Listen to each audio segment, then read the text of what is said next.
Hello friends, चलो आज के इस वीडियो में बताने जा रहे हैं डाइजेस्टिव सिस्टम। ठीक है, तो यहाँ पे शॉर्ट में लिखे हैं। इस वीडियो का मेन मकसद है कि ह्यूमन फिजियोलॉजी को कैसे पढ़ें कि वो हमेशा याद रहे। ठीक है, तो सबसे पहले हम लोग स्टार्ट करते हैं डाइजेस्टिव सिस्टम को।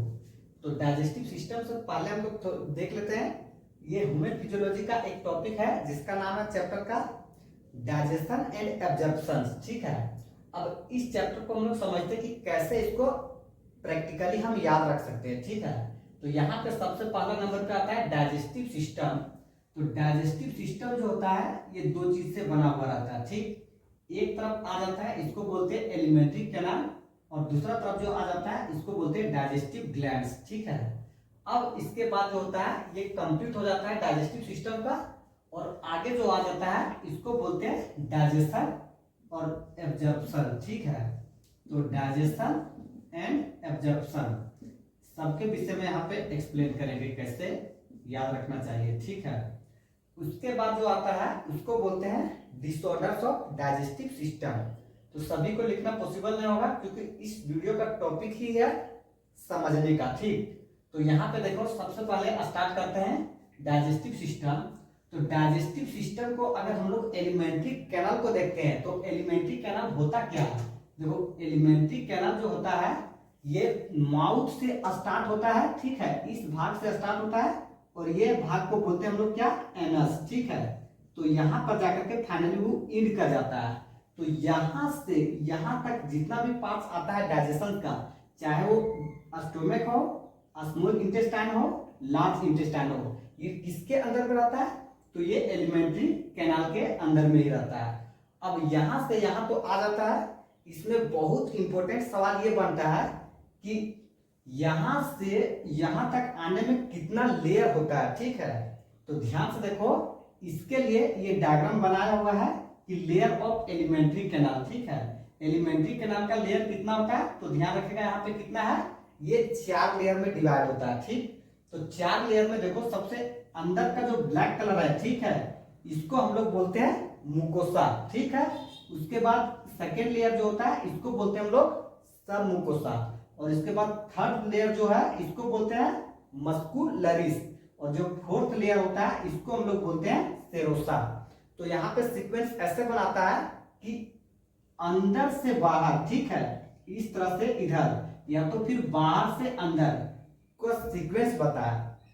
तो यहाँ पे ध्यान से देखेगा, अंदर से बाहर रहेगा तो सीक्वेंस को ध्यान रखेगा, और बाहर से अंदर रहेगा तो भी सीक्वेंस को ध्यान रखेगा। ठीक, अब ध्यान से देखो, यहाँ पे याद रखने का क्या है, यहाँ पे ब्लैक कलर है तो यहाँ पे एम से स्टार्ट हो रहा है मुकोसा, और यहाँ पे भी ब्लैक कलर है तो इसको एम से स्टार्ट कर रहे हैं मस्कुलरिस, और बीच में जो है इसको ध्यान से देखेगा सब मुकोसा, और सबसे सॉरी यहाँ पे सबसे ऑटो में जो है इसको बोलते हैं सेरोसा, और यहाँ पे इसको सेकंड में जो होता है इसको बोलते हैं सब मुकोसा। ठीक, तो यहाँ पे सबसे ज्यादा जो इंपॉर्टेंट था ये था सीक्वेंस। ठीक है, ये सीक्वेंस में ही सवाल अधिकतर आता है। अब इसके बाद देखो एलिमेंट्री कैनाल का दूसरा क्या होता है। सबसे पहला नंबर पे माउथ को देखा जाए तो एक ऐसा ग्लैंड्स होता है जो कि माउथ के ऊपर प्रेजेंट होता है। ठीक है, बाद बाकी ग्लैंड्स कहाँ पे होता है, तो देखेगा यहाँ से नीचे होता है। तो 3 ग्लैंड होता है जो कि फूड को डाइजेस्ट करने में मदद करता है। एक जो होता है ये यहाँ पे प्रेजेंट होता है, तो इस ग्लैंड को हम लोग बोलते हैं सैलिवरी ग्लैंड्स। ठीक है, अभी आगे जाकर के हम देखेंगे सैलिवरी ग्लैंड्स बोलते हैं, और इस ग्लैंड को देखो तो इसको बोलते हैं हम लोग लीवर। ठीक है, अब लीवर पर थोड़ा सा ध्यान रखना जरूरी होता है, इसलिए क्योंकि ये सभी ग्लैंड में से क्या होता है, सबसे ज्यादा बड़ा होता है, जिसका वजन लगभग 1 केजी 200 ग्राम से लेकर के 1.5 केजी का होता है इसका वेट, और ये बहुत बड़ा सवाल बन जाता है, इसलिए इसको ध्यान रखेगा कि लीवर जो होता है ये लार्जेस्ट ग्लैंड हमारे शरीर में होता है। ठीक, अब इसके बाद जो आता है इसको हम लोग बोलते हैं पेनक्रियास। ठीक, ये पेनक्रियास जो होता है यहाँ पे खासियत ये होता है कि इसका 2 भाग होता है। ठीक है, एक भाग हो जाता है जिसको बोलते हैं एक्सोक्राइन, और दूसरा भाग जो होता है इसको बोलते हैं हम लोग इंडोक्राइन। तो यहाँ से देखो ध्यान से, तो इंडोक्राइन वाला पोर्शन जो होता है ये सीक्रेट करता है हार्मोन को, और एक्सोक्राइन जो पोर्शन होता है ये सीक्रेट करता है, यहाँ पे ऐसे देखो ध्यान से, इस तरह से रहता है। ठीक है, तो ऐसा करके इसको 2 भाग में बांट देते हैं, तो इंडोक्राइन वाला पोर्शन ये कलर वाला हो गया, ये बिना कलर वाला हो गया एक्सोक्राइन। तो एक्सोक्राइन जो पोर्शन होता है ये क्या सीक्रेट करता है, तो ध्यान रखिएगा एंजाइम को सीक्रेट करता है। जैसे कि यहाँ पे बहुत सारे एंजाइम होता है, प्रो कार्बोक्सी पेप्टाइडेस है, ट्रिप्सिनोजन है, ठीक है, काइमोट्रिप्सिनोजन है, अमाइलेस है, न्यूक्लियसेस है, ये सभी कहाँ पे सीक्रेट होता है, तो ये एक्सोक्राइन पोर्शन में सीक्रेट होता है।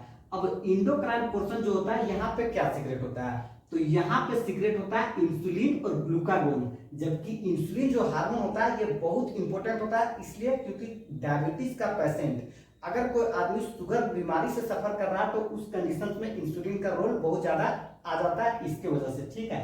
हालांकि वो चैप्टर हार्मोन वाला चैप्टर में भी बताएंगे, ठीक। तो यहाँ पे सिर्फ समझने की कोशिश कर रहे हैं। अब ध्यान से देखो, यहाँ पे 3 ग्लैंड्स के विषय में डिस्कस हो जाता है। तो ये सैलिवरी ग्लैंड्स जो होता है इसका रोल क्या आता है थोड़ा सा देखना होगा।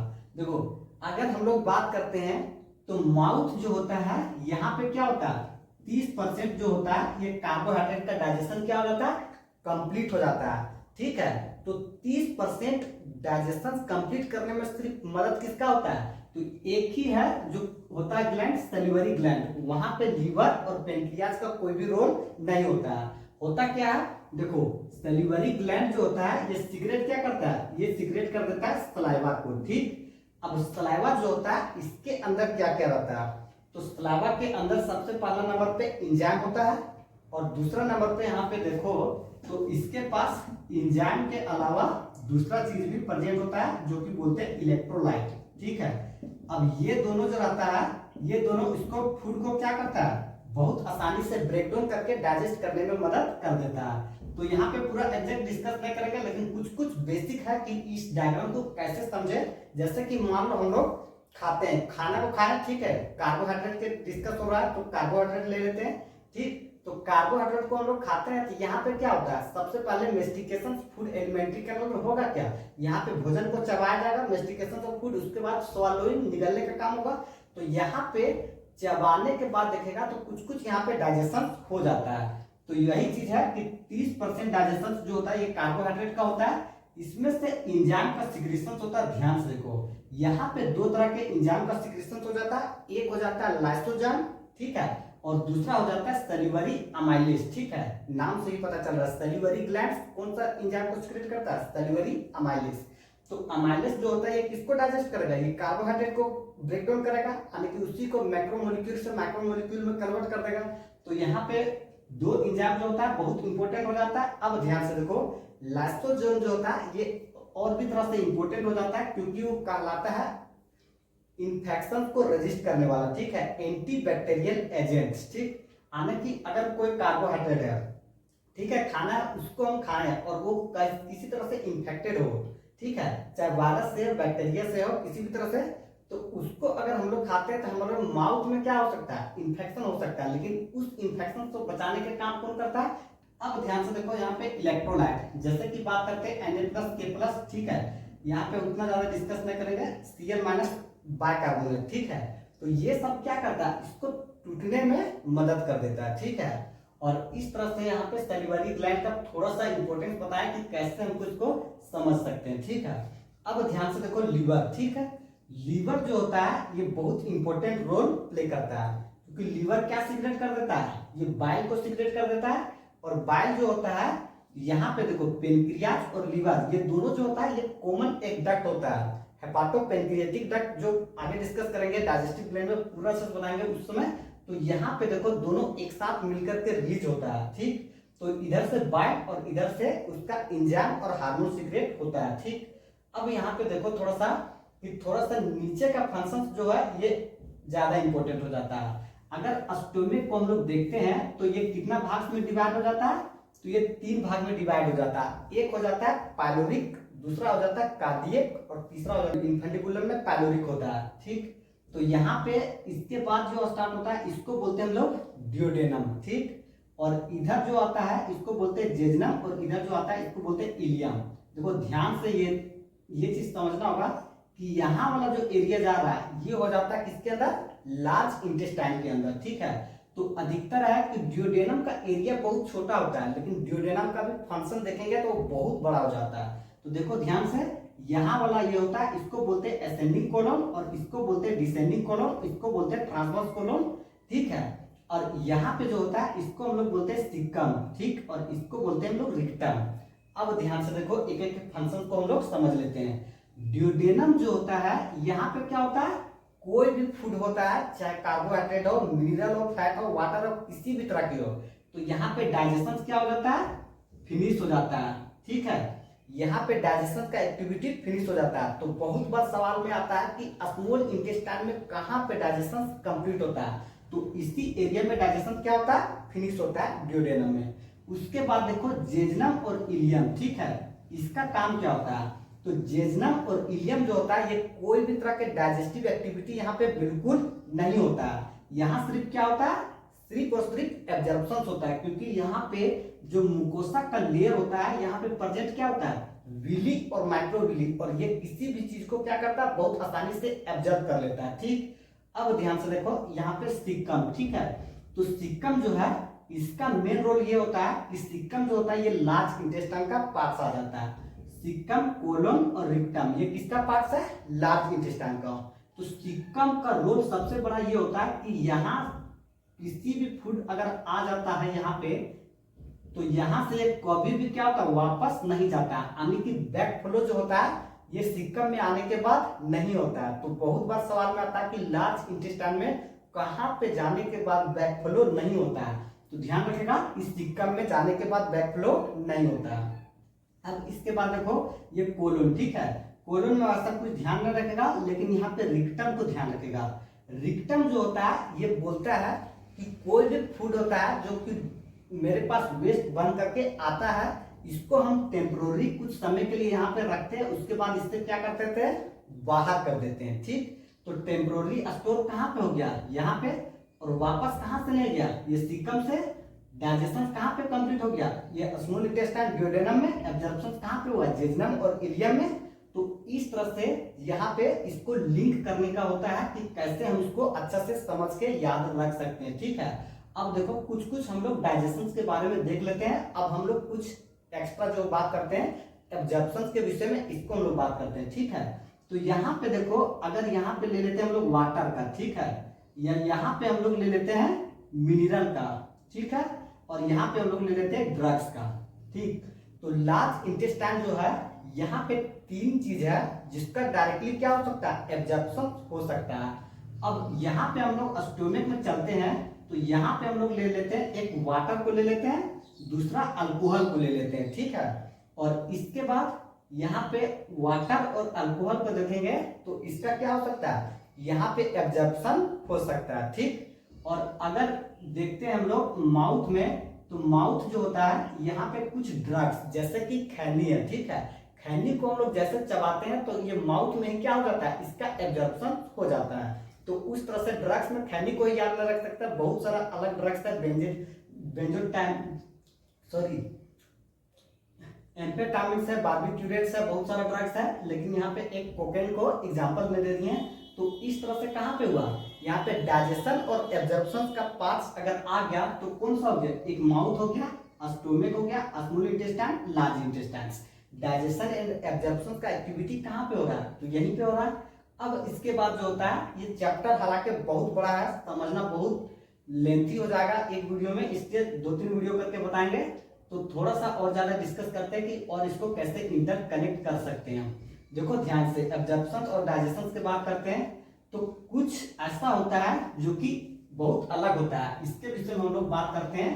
एक है फैटी एसिड और दूसरा है ग्लाइसिरोल, ठीक है, इसको ध्यान से देखेगा।